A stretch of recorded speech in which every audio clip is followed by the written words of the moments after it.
All right, by my clock, it is 5:01, so we'll go ahead and get started. And I see more people joining as we kick it off. So, listen, we're thrilled today to be hosting our second ever ambassador to the United States on NatSec Nightcap, the National Security Institute at George Mason University's public-facing featured program. So, we're thrilled to have Ambassador Arthur Sinodinos with us today. He previously served as Australia's Ministry for Industry, Innovation and Science. He was a senator from New South Wales in the Australian Parliament. He's been in the senior executive service in Australia in the Department of Treasury. And he's been appointed an Officer of the Order of Australia for his service to the executive function of government, the development of economic policy and reform, and to the Greek community in Australia. So, Ambassador, we're thrilled to have you with us. Thank you for being with us. If it's all right with you, we'll just go straight into some questions. Thanks, Jamil. Great to be with you. Look forward to it. Awesome. And by the way, for the audience, for those that are out there, please send some questions in the Q&A function. About 30, 40 minutes in, we'll turn to your questions and we'll ask Ambassador Sinodinos about those. So please jump in and throw those in. So look, Ambassador, thanks for being here with us today. You know, we're thrilled for you to be our second foreign guest. And we love to have a member of the Five Eyes Coalition. Particularly as we approach the 70th anniversary of the Five Eyes relationship, or at least the Ansys Treaty, and hopefully, as Prime Minister Morris has suggested, we'll be all getting together, and to be able to celebrate that 70th anniversary. You've served in a variety of senior roles across the Australian government over a number of years. How do you see, both from your role as serving in the government there and now as an ambassador to the U.S., how do you see the state of U.S.-Australian relations? And what are the key bilateral issues at stake in our relationship today? Thanks, Jamil. Look, the fundamentals of the Australian-US relationship are good, no doubt about it. They're based on a lot of factors, historical factors, cultural factors. We fought together since World War I, standing up for values and interests that we hold in common. The great work that the US did after World War II with the global rules-based order, that's something which we've been a beneficiary, and with the US and others, we seek to uphold and reform over time. Under the Trump administration, we had a good relationship with the government of America, which built upon previous good relationships. And now as we look forward with the Biden relationship and knowing the affection that Joe Biden has for Australia and his understanding of the role we can play together in our region, I'm very optimistic we can build on that to an even stronger relationship. And you mentioned the 70th anniversary of the Ansys Treaty. That's an important treaty from our point of view. It's one of the anchors of our defense and security policy. Right. But, we were the first to invoke the Ansys Treaty 20 years ago this year, around the time of 9/11.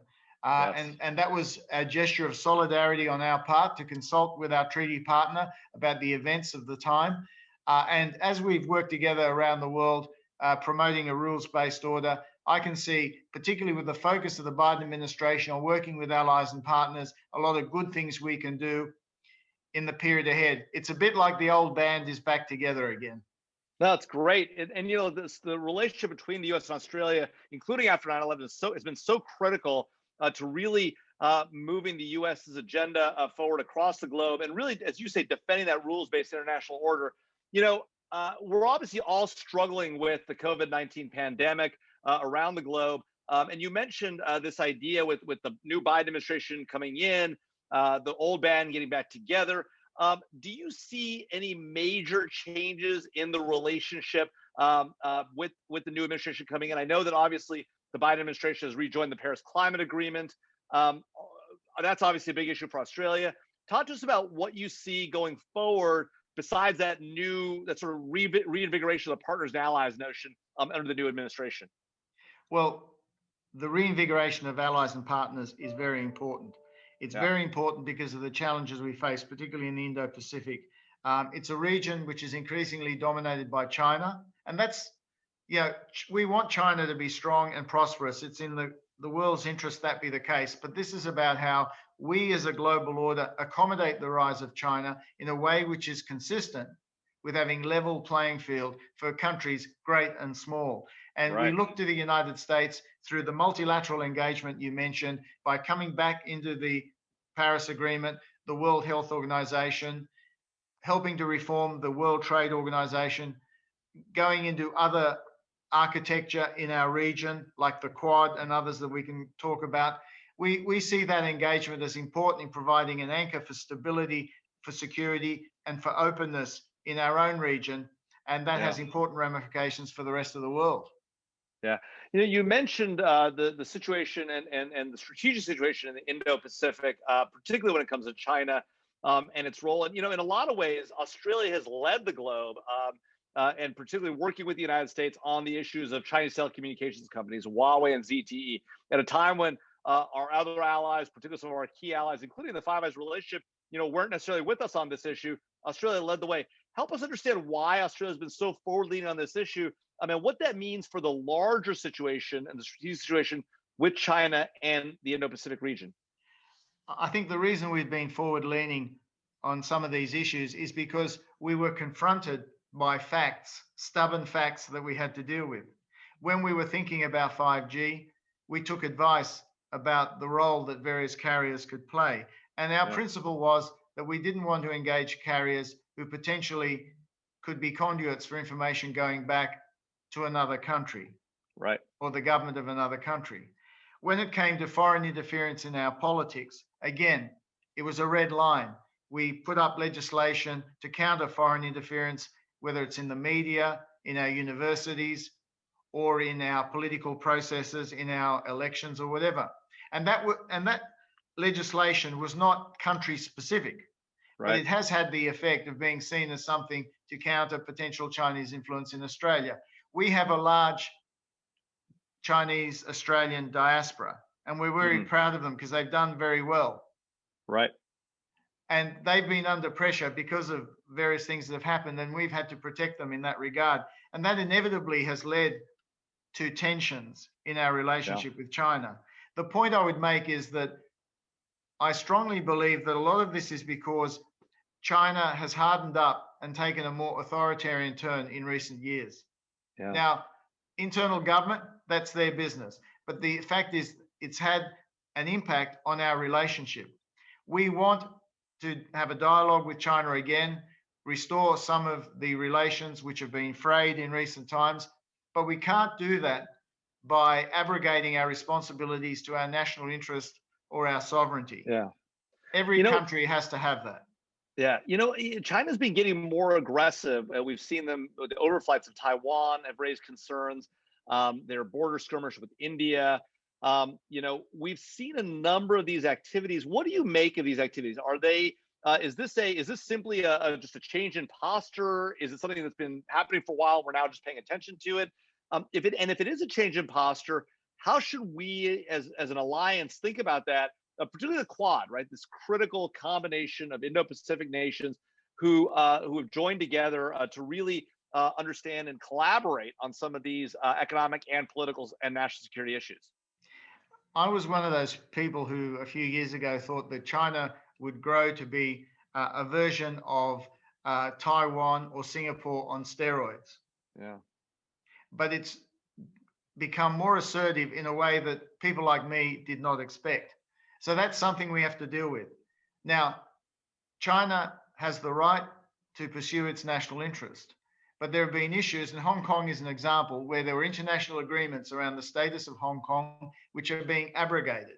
Right. Now, in those circumstances, if you're the United Kingdom government, or if you're a partner of the UK, in that situation, do you stand up for those international agreements, or the South China Sea the same? If there are international laws which cover these waterways, these international waterways, we all have an obligation to observe them. It can't just be selective based on how much power you bring to the table. Right. And so we have had to stand up. And the important thing in the period ahead is that we stand up together, not in a confrontationist way. There may well be a lot of geostrategic competition, but there are also areas where we need to cooperate. Sorry, that's one of the kids. Totally. Listen, I have the same situation going on right next to me, and I've got two dogs. So if you hear howling, it's the beagle. I'm sorry, they were using the intercom, but my point is with China, there are areas where we will also want to cooperate. And this administration has made it clear, whether it's the pandemic, Yep. climate change, nuclear non-proliferation, economic recovery, these are all areas we can cooperate, but it has to be within a certain framework. Yeah. Well, let's talk about economic recovery, because obviously this is a huge issue as we now start to come out of the COVID pandemic. Hopefully, with the vaccines finally getting out there and getting broadly distributed. There's been a lot of talk about the supply chain issues, right? And we all sort of recognized during the pandemic that our collective allied supply chains rely on countries like China, pharmaceuticals, the precursor chemicals. PPE has obviously been a huge issue. But we've long known about other supply chain issues, right? Whether it's rare earth metals or semiconductors or the like. How should we be thinking about the supply chain issues, and what can be said about the U.S.-Australian economic relationship and the strength of that and the ability to build on sort of technology capabilities as between our two nations? One of the things that the pandemic highlighted was some vulnerabilities in our supply chains. That does not mean that we go back to square one and say that every country has got to produce everything for itself. Right. Our message to the US and others has been that, particularly in areas of critical technology, these are technologies which impact on our security, our prosperity, our social cohesion, that working with allies and partners to recast supply chains is a better way to go than every country trying to do everything for itself, undertake autarky or domestic self-sufficiency. So we've argued to the US, there are areas, critical minerals as an example, where we need to break the monopoly over many of those minerals and rare earths that China has, and which has strategic implications, because the use of those minerals in military applications and also increasingly in renewable energy applications, in batteries and magnets and all the rest of it, very important. So what we're saying to the Americans and others is, let's work together on supply chain resilience in critical areas.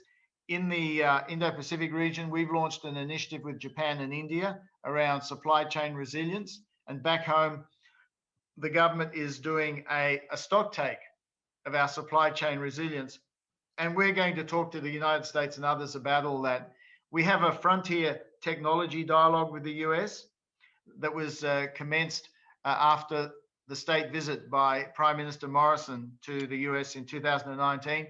That covers areas of emerging technology, artificial intelligence, machine learning, quantum computing, hypersonics, cyber, information warfare, etc., and space. So the point is, let's find areas where we can cooperate, particularly in critical technologies, because increasingly we do find there is a bit of a technological decoupling occurring in areas where there might be what you would describe, Jamil, as dual use technologies. That may have both a military and civil application. And there's been a concern, I know here in the US in particular, about the extent to which research going on in some of those fields can potentially be used by other countries for their own ends. And so we're saying, among trusted partners, let's see how we do research in important areas and what are the applications that come from that. Yeah.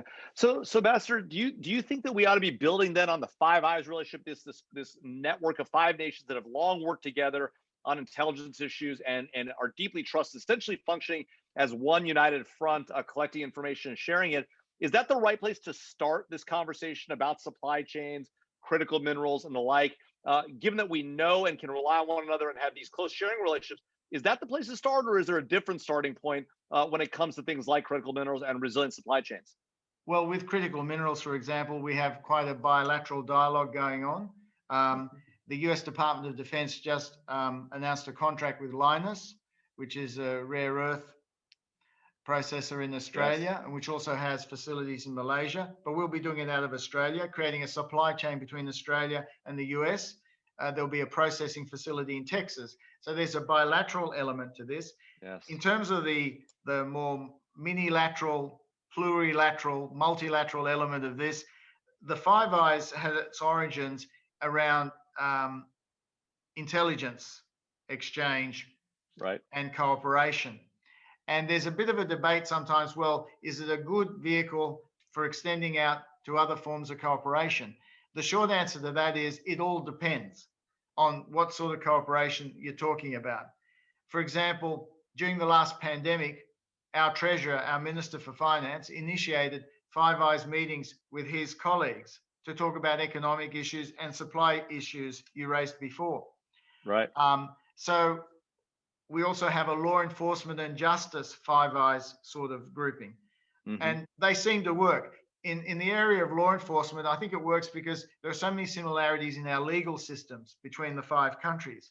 Right. The question when you go beyond that is it the right grouping, particularly when it comes to issues in the Asia Pacific? So, for example, the Quad, which is Australia, the US, Japan, and India, has sort of emerged naturally over the last few years as a sort of anchor for like-minded countries in the region. So I think it's horses for courses, and you don't want to load one structure with too many sort of different functions. These things are organic. They develop as people find a way of coming together, and it's useful.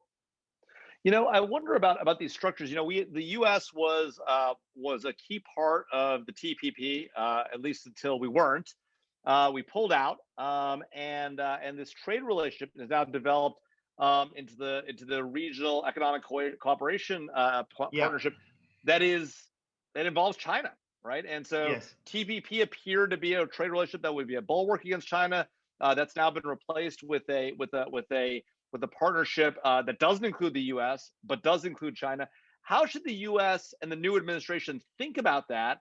And is TPP lost and gone forever? Are we trying to revitalize it? What if it is gone forever? What should be the plan for allied nations, the Quad, and on the trading front? Yeah, no, it's a good question. The Regional Comprehensive Economic Partnership was not so much driven by the Chinese. It was more an ASEAN-driven, the Association of Southeast Asian Nations. It was driven by them. And the idea was to do a broad agreement through the region that involved their free trade partners, and that involved us, New Zealand, China, Korea, etc. So we were able, India dropped out. So we were able to get to a point where we could bring it together, and it got signed off in December last year. And it's a big agreement and help with rule setting in the region. We do want the US to come back into the Trans-Pacific Partnership. We think without the US, it's a bit like Hamlet without the prince. So from our point of view, the US being in there is important for economic reasons. It multiplies the gains from the agreement. It means the US plays an important role in setting standards and rules for trade and exchange in the region.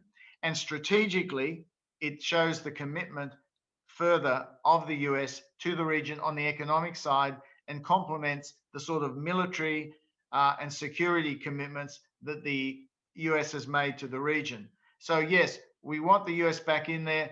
They would be welcome. The debate in the US has made it clear that it may not be easy to get new trade agreements up in the short term. But we're talking to people here who are willing to advocate for the Trans-Pacific Partnership. And the feedback we get is it may well be that the US reconsiders the TPP, but maybe with some change in some provisions, maybe to mirror what you did with the Mexico-Canada agreement, the revamped NAFTA. Right. And that may be a way of making it easier for the new administration to come back in due course.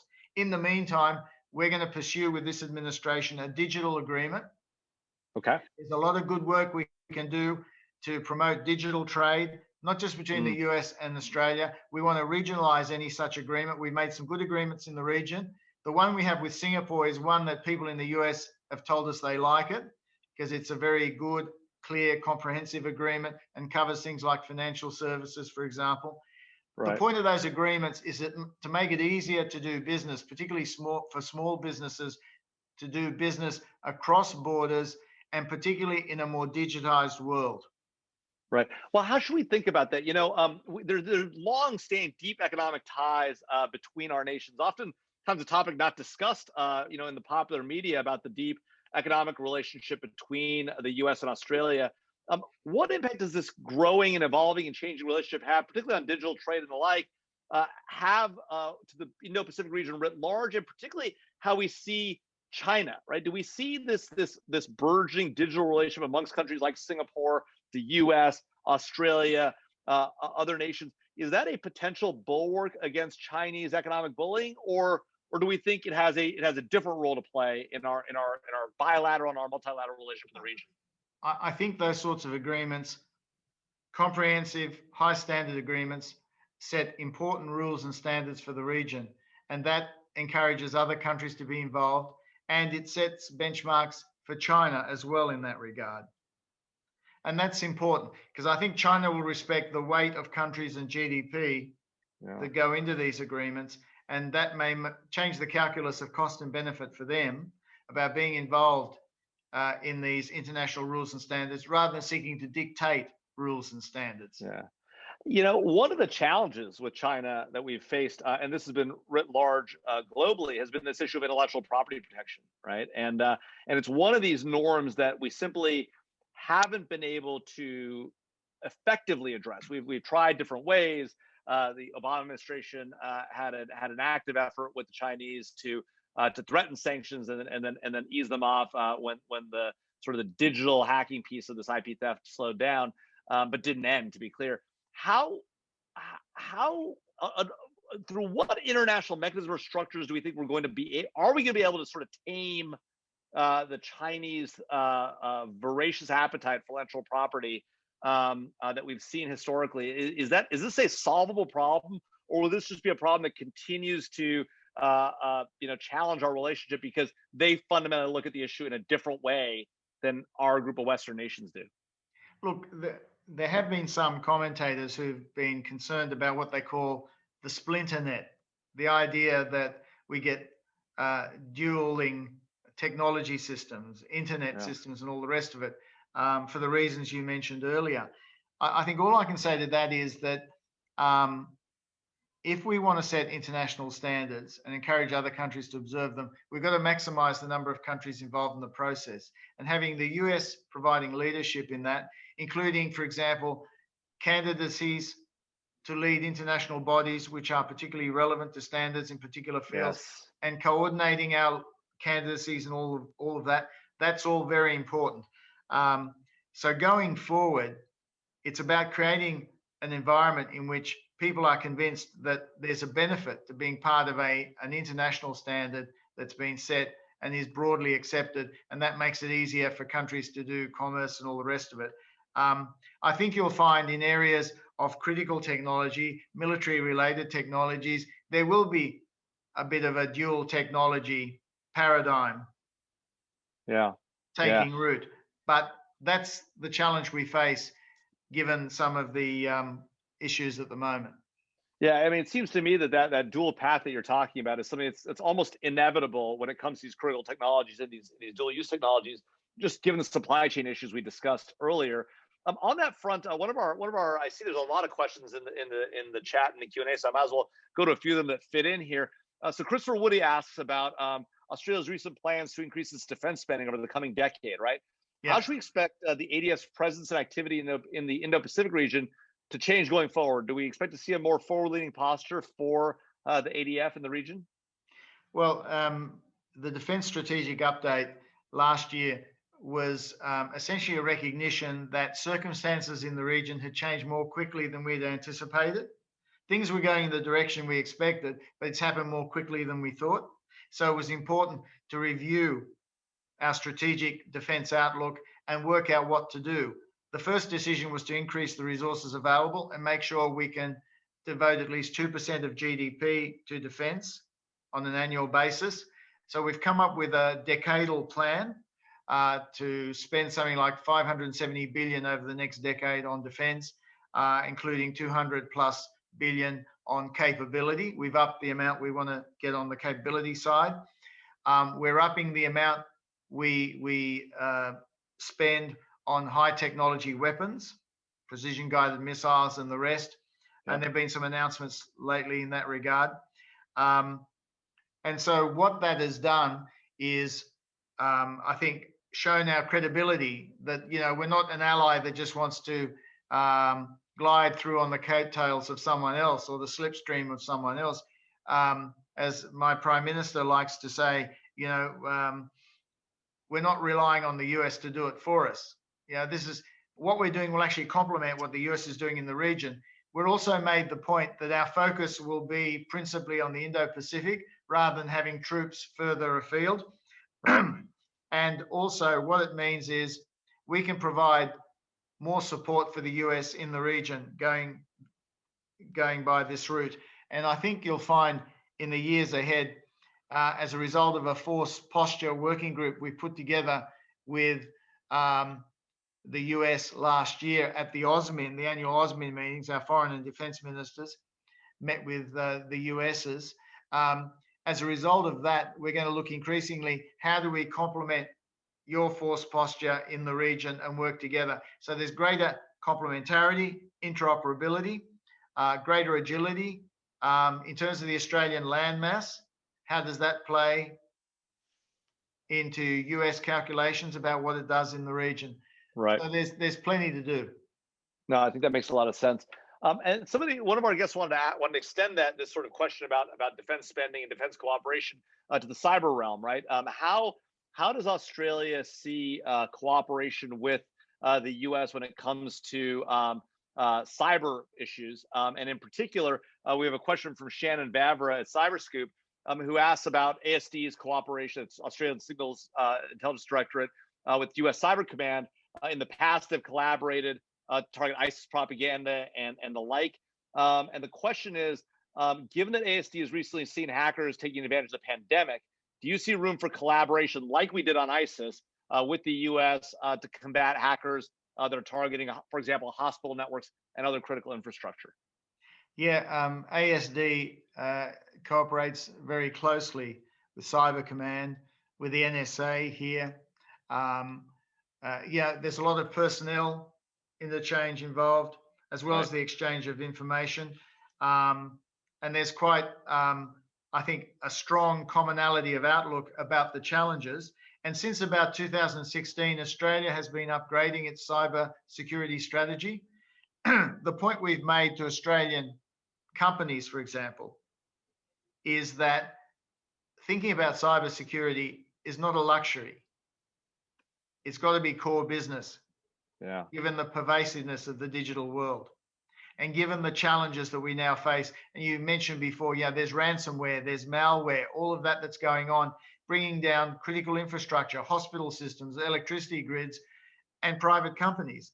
So increasingly, we've upped our spending on cybersecurity, and we're also passing laws which will give the federal government in Australia a more active role in stepping in to major cybersecurity incidents in the private sector, remediating them, and helping to strengthen the private sector, make directors more aware of their obligations in this regard, and also to see cybersecurity not just as a challenge, but an opportunity. Because as I think you and I have discussed before, there's some very talented cybersecurity companies and people in Australia. There's quite a talented workforce, and our government is promoting that talented workforce and those talented companies. And part of my job is to promote them here into the US. Right. No, that makes a lot of sense. You know, on the technology front and sort of the promotion of work being done in Australia, one of our questioners asked about the Sydney Quantum Academy and the recent launch of the Sydney Quantum Academy. How will that sort of promote, how will the current government promote Australia's natural strengths in this emerging critical technology area? Well, there are a number of elements to that. We actually want Sydney to be a bit of a centre for quantum computing excellence. Yeah. The Academy is part of that. The work at the University of New South Wales on silicon bits and how that will operate in a quantum computing world and the impact it can have on computational possibilities. So what we want to do is essentially see how far we can push the development of a quantum computing industry in Australia and have it as a core capability, an area of comparative advantage, if you like. Because the lesson of innovation is that those who actually do the innovation and put in the hard work and have the first mover advantage will reap the benefits. And for us, the benefits are clearly on a number of levels, security levels, economic levels, and so on. So for us, there's quite a detailed strategy now going in to promoting our quantum computing capabilities. And as I mentioned before, that's one of the areas we're going to be doing more work with the US. And there are a number of Australian companies getting major contracts with elements of the US system around this as well. Right. And is this one of the places where we might be able to sort of leverage both our national security relationship as well as our economic relationship to really build sort of a common sort of, I don't know if supply chain is the right word in this context, but when it comes to quantum and AI and the like, it seems like these are two areas where we might leverage both the national security and the economic relationship to really move both our nations forward. Is that right in your view? Yeah, I think that's a good point. I think having that commonality of outlook and experience around national security makes us comfortable working with each other. We know what we're talking about. We trust each other. I think it makes it much easier to have that sort of relationship. Of course, if you're looking at the economic aspects of a relationship, it's got to be commercial. It's got to work, but it will work, I think, and the transaction costs of working together will be lower because we have that Five Eyes trust in the relationship. Yeah. There's a couple of questions from the audience on the Quad and China, as well as on China and South China Sea. So I'll try and combine these two questions. One from William Deal, who asked about the prospects of the Quad really working hard to counter PRC influence in the Indo-Pacific. Is that a likely outcome of some of the Quad conversations going on now? And then second, how does Australia think, and maybe the Quad, how's the Quad writ large think about balancing economic relationships and the necessary interreliance on China in the region with the Chinese dominance goals as they look at the region and in particular their activities in the South China Sea? How do those things come together, if at all? Well, with the Quad, it's evolving. It's working on cooperation in various fields, maritime security, for example, information, cyber, etc. So at the moment, it's an informal mechanism that's identifying the areas of cooperation. Different countries take the lead in different spaces. It's on one level, you can say it's not so much anti-China as just pro like-minded democracies in the region. I think that's the essence of it. There's no doubt in recent years, though, that India has been upping its level of activity, including in the Quad, because of its own experiences with China on its own border, and I think a recognition that countries need to assert their independence and their sovereignty. And as a big country in the region, it has a big role to play in that regard. So at this stage, it's evolving, it's informal, but I think it's sending a strong signal that the like-minded democracies of the region, and don't forget, the US is an Asia-Pacific power, right? People seem to think somehow it's an outsider. It's not, it's part of the region. And I think it's important, therefore, to see it. That's what the Quad is about. These like-minded democracies working together to promote a free, open, inclusive Indo-Pacific. Yeah, no, it's important to make that point, because I think even in America, I'm not sure that Americans think of ourselves as an Asia-Pacific power, but you're absolutely right. It's a critical part of our economic relationship and our national security relationship, particularly as we see this rise of China. I want to hit on a point that you just mentioned, and you talked about sort of this sort of newfound situation with India, in the sense that India has long sort of played footsie with China. Let's just call it what it is, right? They've been part of the non-aligned movement for a long time. They take pride in that non-aligned posture. But the fact of the matter is that while they recognize that challenge that China presents on their own border, they've tried to find a middle path forward. And I think it seems to me, at least from the outside, and I'm interested in your thoughts because you're much closer to it. It seems to me that the border skirmish, as one small example, is really highlighted for them, along with all the other stuff happening around their periphery with the South China Sea and the like. And they've demonstrated through their actions with respect to Chinese technology that they started to realize that China is a much bigger threat than it is a benefit to them. Is that an overreading and an overstatement of the situation with India, or are they headed in that direction in your mind? I think what's happened in recent years is India itself has become more assertive about its role in the region, and it's recognized that if there's a vacuum in the region, it'll be filled by others. So I think it's a combination of events which has, I think, made the Indians look at the region and say, well, we've got to do more. It's in our interest to do more, and we've got to do it with partners who understand us, who broadly support our interests and values, and we can work with. And I think the skirmishes and everything else have played. So there have been some push factors, but there are also some pull factors. And the pull factor is they're also developing their economy. They're going through various stages of development, and they're going to get bigger. And they're thinking, as we get bigger, how's the region going to look? How are we going to fit into the region? And should the region be dominated by one big player, or should we have a more open, fluid, inclusive region? Interesting. So it's more of an evolution of their understanding of their own role, both domestically but also in the region, than it is sort of a pivot about their view about China. The two are clearly attached, but it's more about the former. They're not mutually exclusive. Right. Interesting. We have another question about defense issues from Richard Sala, who asked about the U.S. Marine Corps and their footprint in Darwin. As he describes it, they've been increasing their footprint in Darwin since 2014. How does Australia view that bilateral engagement? Has it been a success? Do you expect that footprint to grow? Will it become potentially a permanent versus a rotational force? How does Australia think about that footprint? And is it viewed through the eye of providing some regional deterrence, bilateral training, both? What's that about? The first thing to say is that it's had a good reception in Australia, and particularly in the Northern Territory, where Darwin is the capital. They've blended very well into the local community. And that was just a reminder, because I was up there inspecting the force before I came on this assignment to Washington. And there's no doubt that it's because Australians and Americans get on, and the alliance, the history of that all plays into it. So from our point of view, it's a very straightforward, it's a very easy thing to do.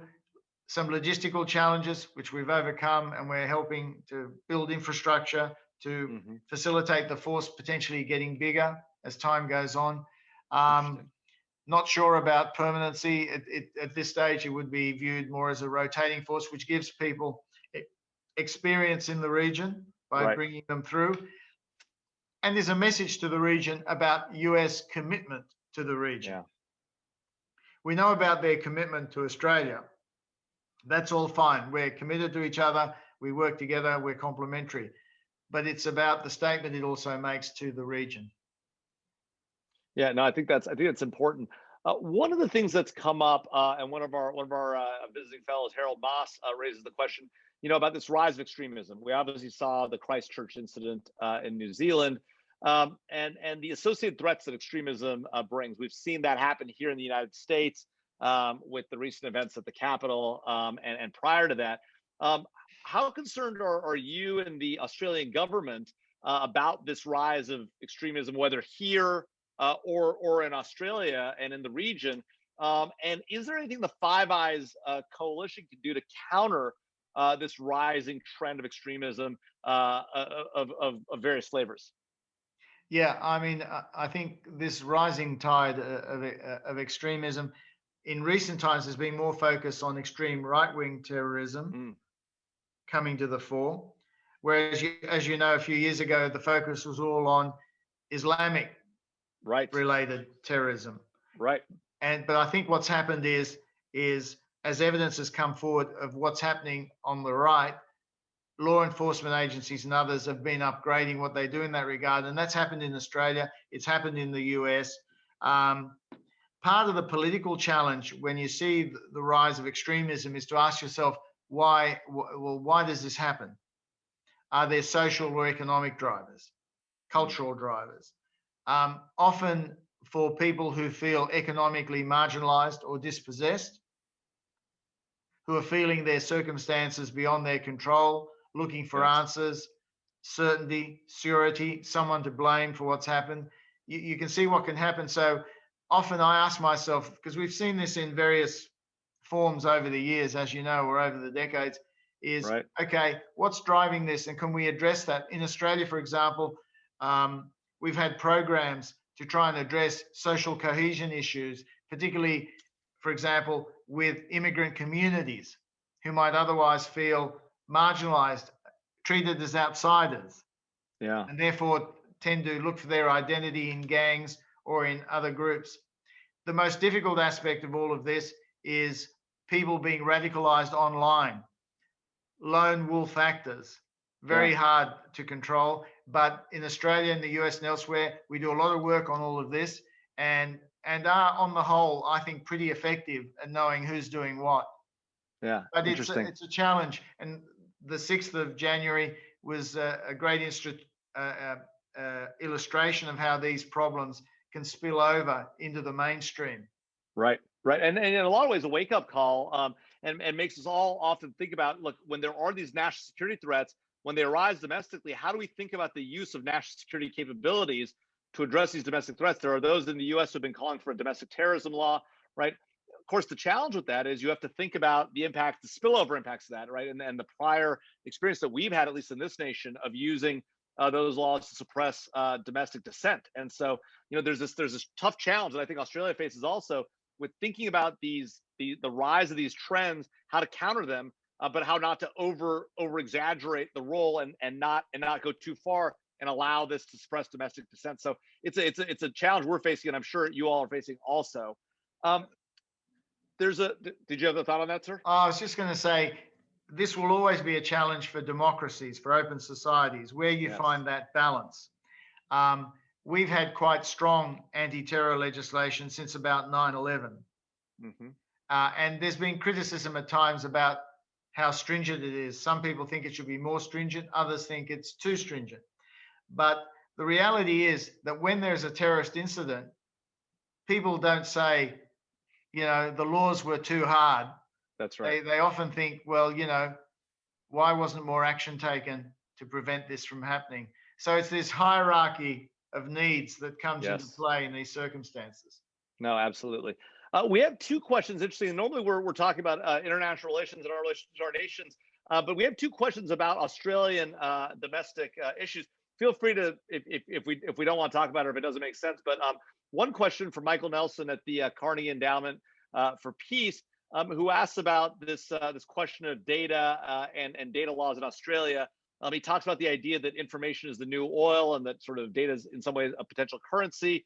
And he asked about this new Australian law that requires internet companies to pay for media websites, linking to articles and the like. It appears that he's concerned about this and doesn't think this is the right approach.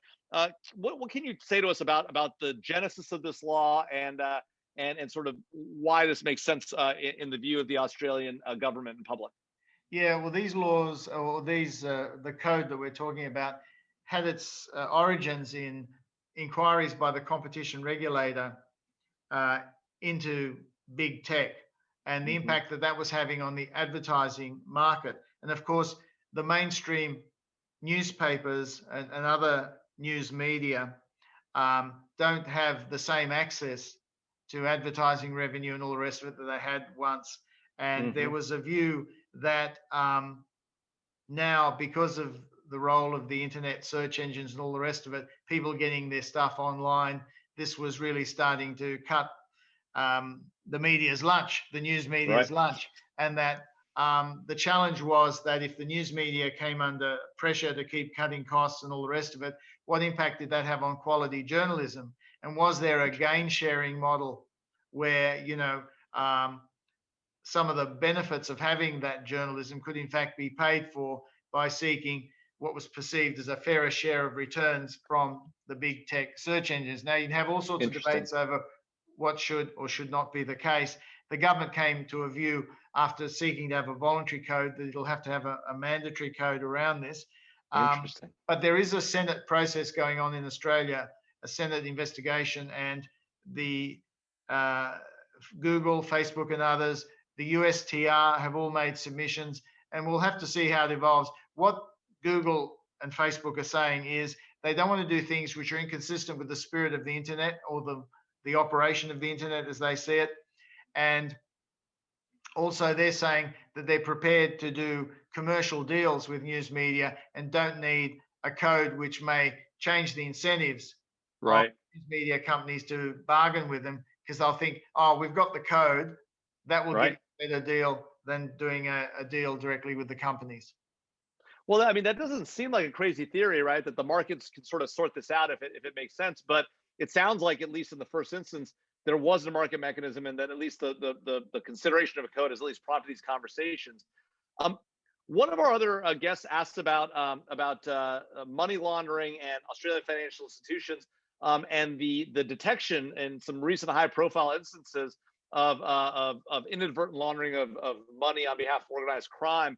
What is the government looking at and thinking about doing when it comes to addressing the illicit finance issue, both domestically and overseas? Well, we have an organization called AUSTRAC, which essentially tracks financial transactions and inquires into money laundering and the rest. And they've had some big successes in recent times in that regard. And we also have finance-related terror laws to track down people who are seeking to raise money or provide money for terrorist activity abroad. So there's quite a broad suite of powers that the federal government now has. And we have an AUSTRAC representative here in Washington, and she works with the US administration, the Treasury, and others on those issues. And what's interesting with the Biden administration is that as part of their democracy and human rights agenda, they're talking about how to attack kleptocracy and corruption, and people paying their fair share of tax and all the rest of it. And money laundering laws actually are quite important in that regard. So it'd be interesting to see whether there's further move in those areas under the new administration. Yeah. And how are you all thinking about this issue, both money laundering and illicit finance and all those associations when it comes to these issues of cryptocurrency, right? Obviously, there's a huge debate going on internationally about cryptocurrency generally, but there's also discussion. You see the Chinese making moves with respect to a digital reserve currency. How's the Australian government thinking about crypto, AML, and this issue of digital reserve currencies? Well, the Reserve Bank in Australia at the moment, I think, has a bit of a watching brief on how this will all develop. We've got quite a few people involved in cryptocurrencies per se. Mm-hmm. But in Australia, there's been more focus on some of the spin-offs of that, including blockchain technology, for example, and how that can be used to verify transactions, how that can be used to trace elements of supply chains and provide verification of true identity, etc. So there's been a bit of a tendency to focus more on how the technology can be used as opposed to what to do about cryptocurrency per se. I mean, there's a real debate which is being had, but I think will get bigger about whether cryptocurrencies are really an alternative to fiat money, or whether they're just potentially a store of value to speculate in, if you know what I mean. Yeah. No, well, I mean, we've seen plenty of that speculation in the U.S. stock market in recent weeks and months, and so, I do want to return, as we're coming to our last 10 minutes, and thank you again, Ambassador, for being with us. And for folks in the audience, if you have any last questions to the Ambassador, now's your chance to get them in. So go ahead and put them in the Q&A function. But I do want to return to international relations and the Indo-Pacific region, and given the critically important role of Australia in the region, and the strong relationship between the U.S. You mentioned Hong Kong as we were talking earlier, and Australia's leaned forward on this issue. Australia's been very critical and condemned Chinese actions in Hong Kong recently, and China recently, used some very aggressive language to respond. I believe they used the term counterstrike to refer to how they'd respond if Australia continued to press the envelope on Hong Kong. How is the Australian government thinking about this aggressive use of language, and how can countries in the region really stand up to this type of what might amount to bullying and maybe something more? Well, our attitude to the language has been that, look, let's lower the heat on all of this.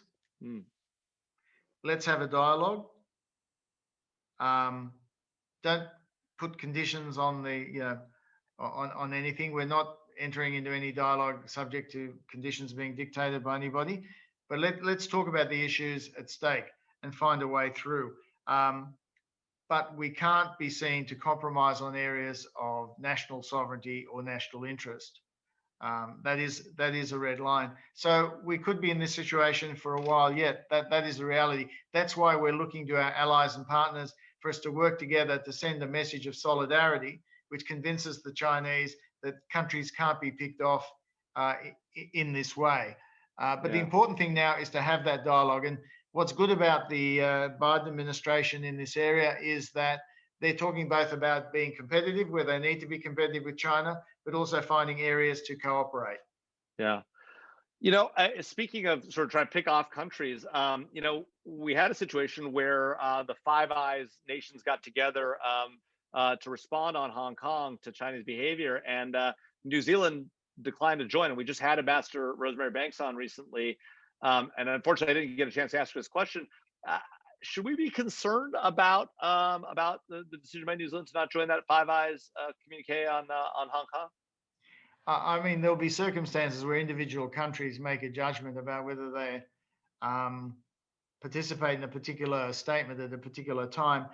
That may well depend on what else is going on in their relationships, including with China at the time. But New Zealand is a member of the Five Eyes.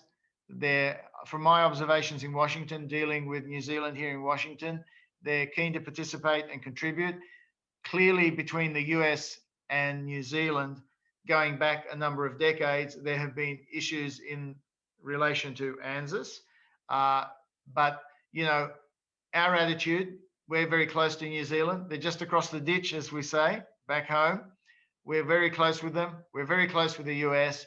And most of the time, we're cooperating together quite well. Yeah. Well, I want to return, if we might, in our last 5 or so minutes, Ambassador, to this issue of cybersecurity. We recently have heard a number of disclosures over the last month about what was once called the SolarWinds hack, but I now think has clearly broadened beyond that one company, and we're now referring to it as Sunburst, or I've heard the new term is Holiday Bear to refer to this. This is the Russians targeting the U.S. and key allies, including Australia, other Five Eyes countries. And one of the things facing us is this really large-scale threat of cyber espionage, including against our collective private sectors. One of the things that goes beyond those cyber espionage is this question about cyber attack and actual offensive capabilities, the potential destruction or modification of information. How is the Australian government thinking about the threat of both large-scale espionage, and potential offensive cyber attack? And are there particular key challenges that you all are facing where the U.S. and Australia might collaborate more tightly on cyber defense? No, these are common challenges on cyber defense. And there are situations where an attack is done simply to shake a system up, to show they can do it. There are circumstances where it's done for the reason you mentioned earlier, which is for espionage, to try and extract information that may be valuable or whatever. So in circumstances like that, where we're potentially affected by something that's happened here, there's a lot of talk, cooperation, pool our resources, what do we know, etc., and we work together. The question of how you go forward with misinformation and disinformation is a real challenge, because we don't want the internet to be so overloaded with regulation that it can't do its job, or the things that are particular benefits of how it works. Of course. So it comes back to the point we were talking about earlier, an open society and how it defends itself. So we've got to try and have a robust public debate where we are transparent about what's going on and flushing it out. So the fact that, for example, the US government is reviewing security after each election, flushing out what could have happened, indicating how measures can be taken to offset this. That's all important. It's educating the public about what is going on. In a democracy, transparency is the best disinfectant. Sunshine is the best disinfectant. Absolutely. So, there's a role for laws, there's a role for cooperation, but let's also get the message out there so the public understand the fake news, the disinformation, the misinformation that's going on in many of these areas. I think the public would be shocked to know the extent of activities that go on in what we might describe as the grey zone. It's that area below open, hot conflict. Right. But I think we do need to educate the public without seeking to scare people into the challenges we face in this whole area. Yeah. One of the areas, as we talk about cyber defense, that Australia's really been leaning forward in is really developing not just a strong defense capability, but really a commercial cyber marketplace, right? There's really been a lot of effort to focus on startups and tech talent. How is the Australian government thinking about getting that talent into the market? And what can we, the US and Australia, be doing better on our sort of commercial tech partnership? I mean, the federal government has been putting more resources into training up people in the cyberspace, both in the public sector and for the private sector. We have a cybersecurity growth center, and when I was industry minister, I launched their competitiveness plan, which was aimed at how do we get a really great educated pool of people versed in cyber in Australia who can provide the basis for domestic industry and potentially an export industry as well.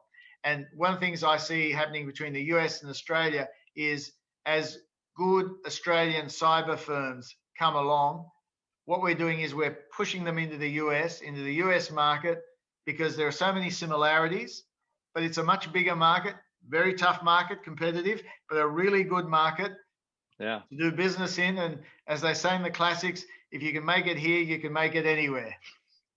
That is a great, that is a great note to end on. We've got 2 minutes left. So listen, Ambassador Sinodinos, thank you so much for being here. Thanks for talking about the critically important relationship that our two nations have. Thank you to your government and to the Australian people for the partnership that we've had over these 7 decades of the Australia, New Zealand, US partnership and collective defense partnership. We'd love to have you back, and we'd love to do more with you all and with your nation. Thank you again. Thank you, the audience, for staying with us on a Thursday evening. With that, we'll be back next month with NatSec Nightcap. So please keep an eye out on LinkedIn and Twitter.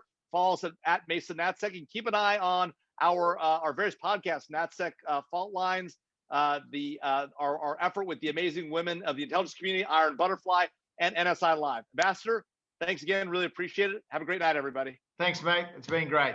Thank you. Same here. Bye now.